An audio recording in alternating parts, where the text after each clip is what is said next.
Before the iPhone had a titanium frame and notch, there was a device that did it first.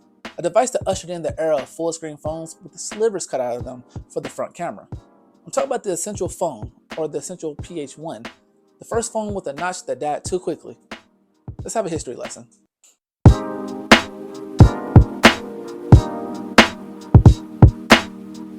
The year is 2017, and Andy Rubin, the co-founder of Android, is getting ready to announce his own company named Essential.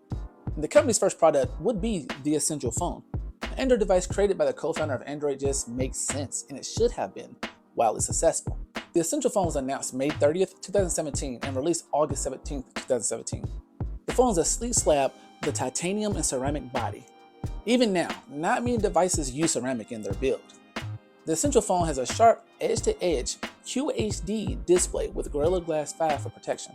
It comes in 6 different colors. You can grab the Essential phone in Black Moon, Pure White, Stellar Gray, Ocean Depths, Copper Black, and Halo Gray. It was also the first mainstream device to have a notch.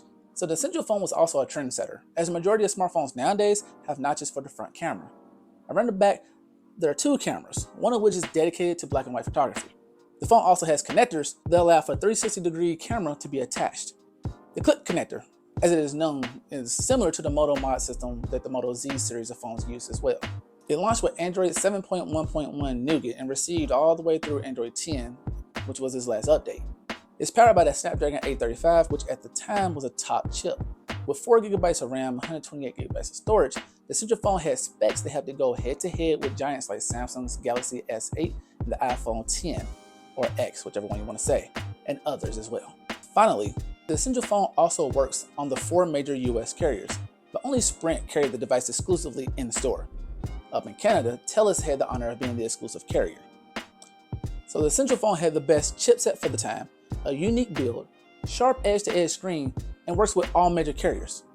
So why did it fail? Now, despite the Essential phone receiving praise and positive reviews, in total, Essential only sold about 150,000 phones. Now, 150,000 may sound like a lot, but in the smartphone world, that's a drop in the bucket. Reviews mentioned that its design and build quality were stellar. They also mentioned performance, battery, the edge-to-edge display, and pure Android as some other positive points. Now, it sounds like a solid device with very few issues, right? Well, not everything is perfect. One of the main criticisms was the camera performance. It isn't the best.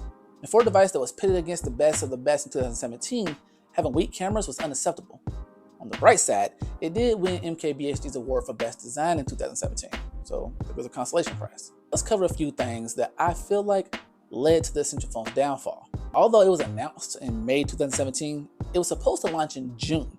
It wasn't available until August. It launched precisely August 25th, 2017. Now, that was a good amount of hype already built for the Essential phone. But a 3-month delay is never good for any product, ever. That's too much time for a product to enter someone's mind and then leave it, therefore losing people's attention. Now, there was a host of other issues as well. The launch and availability delay was only one problem the Essential phone suffered. There were touchscreen issues, some devices suffered from jittering while scrolling, and this didn't make customers happy, obviously. Essential also suffered a data leak just 4 days after release. On August 29th, some customers received emails asking them to verify information to finish processing their order. The email account asked for customers to upload the photo ID in order to do this. The email came from an official looking @Essential address, so customers who did submit their ID thought it was legitimate. Now, thankfully, only about 70 people were affected by this scheme from what I read. These 70 customers received 1 year of LifeLock for free, which is kind of a band-aid on a bullet wound, but they also got their phones for free and an apology from Andy Rubin. Lastly, Essential, and by proxy the Essential phone, found itself in kind of hot water thanks to a lawsuit regarding the modular connector. A startup company by the name of Kisa specializes in wireless data transmission. Kisa was in talks with Essential to provide technology for the connectors on the Essential phone. Instead of using Kisa's microchips, Essential turned to another company named C-Beam, I think I'm saying that right, to produce the microchips. The lawsuit from Kisa accuses Essential of stealing its proprietary technology. Essential signed a non-disclosure agreement, so obviously that's a bad thing. Now, for what it is worth, Essential vehemently stated the clip connector was not based on Kisa's technology. The Essential phone launched at $699 and later was discounted to $499. Even with this discount, the sales of the device were still low.